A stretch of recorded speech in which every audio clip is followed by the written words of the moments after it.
Hi everybody, I'm Richard with Small Caliber Arms Review. Today we're going to take a look at another option for hunting if you live in one of those states that allows hunting of deer with straight wall cartridge only. This is the Ruger American Rancher chambered in 350 Legend. Has a 16.3 inch threaded barrel on it. It does have a user adjustable trigger on it. It is a bolt action rifle. It comes with a 5-round magazine, and it does come with a rail mounted on the top of it to mount your scope on it. You can put whatever scope you want on there, whatever rings you want on it, but this one, unlike the Axis 2, actually comes with the scope mount on top of it. Alright, this is a loaner gun, and the owner has already sighted it in, which is nice because I don't have to do that part of it now. But the magazines are an AR style magazine, so an AR magazine actually does fit in this gun. But it comes with a 5-round, and we're going to go ahead and put some of the Winchester XP ammo in here. They are a 150 grain ballistic tip, or what they call a extreme point round. We're going to load 5 of those up in there and take some shots on a 100-yard target up there and see how they do. All right, it's exactly like an AR. The controls for the magazine are anyways. You just put the magazine up in the mag well there, if I can find it, and your mag release is a button just exactly like the AR buttons on there. It may even be the same one, I'm not sure, but it's the exact same texture on the outside of it. So just pop it up in there, make sure it's seated all the way in, and then rack your round in there. You got a tang mounted safety on the back of it, just a 2-position safety, and then you've got a cocked indicator on there that lets you know whether or not the gun is cocked or if the trigger's already been pulled. Alright, got the eyes and ears on, and one of the things I want you to notice about this is he actually put a muzzle brake on this. It's a 9mm muzzle brake, which is perfect for this caliber, and it actually does quite a bit from what I can tell to reduce the muzzle jump on this thing, because I noticed very little of it when he was firing it. We're going to go ahead and take a couple shots at the bottom target up there and see how it does.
Alright, there's a 5-shot group.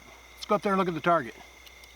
Alright, so there's the 5-shot group, 100 yards. 1, 2, 3, 4, 5. That's not bad. It's probably the widest spread on there is probably 1.25 inches, somewhere around there. That's definitely enough to take a deer at 100 yards. Piece of cake. Definitely with inside that kill zone in there. Now, sighting it in, here's a couple of the ones we did up here, or the owner did up here. This was kind of the first one, the second one there, and then the third one. There's 4 shots right there within 1 inch, and then 1 just outside of it. The gun is perfectly capable of what it's meant to do, and that's hunt deer in states that allow only straight wall cartridges for hunting deer. Alright, there's the 5-shot group with the Ruger American Rancher. Even though it's only got a 16-inch barrel on it, still the accuracy on this thing is great. 100 yards, I think I did better with this one than I did with my Savage Axis 2.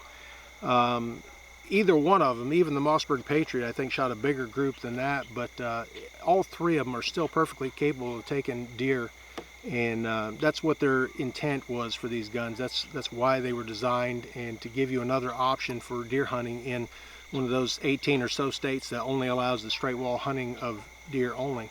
It's a pretty nice little gun. It's really simple. Takedown on it, there's a little lever on the left hand side over here.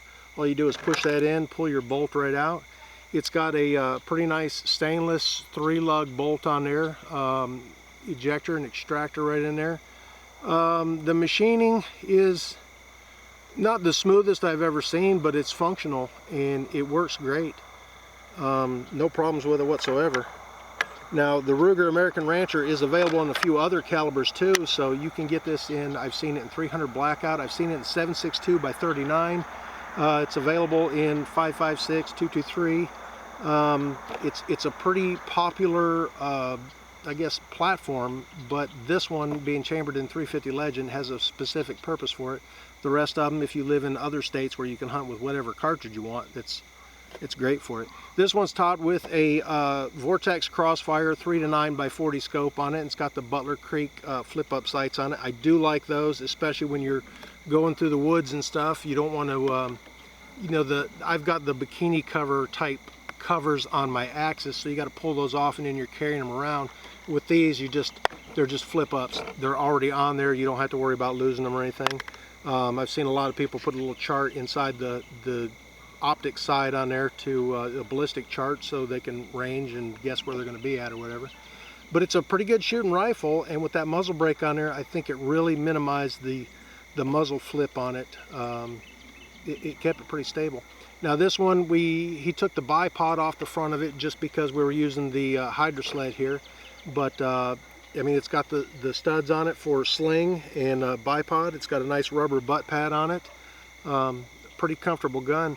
And one of the other things that he pointed out to me was that when you go to rack your bolt on there, it's got a pretty good clearance between your bolt handle and your scope, where my Axis actually has a line on the side of it there from that bolt being flipped up and scraping down the side of it. But this one doesn't suffer from that problem. You probably don't have to worry too much about getting your fingers between the two and slamming them up or scraping them up. But it's a pretty good gun. It's going to run you probably around the $400 range, somewhere in there, maybe $450, depending on where you're at and where you buy it at. But it's going to be somewhere around there. And if you're looking for a 350 Legend to do some deer hunting this season with, or next season, go for it. If you can find one, pick one up. Pretty good gun.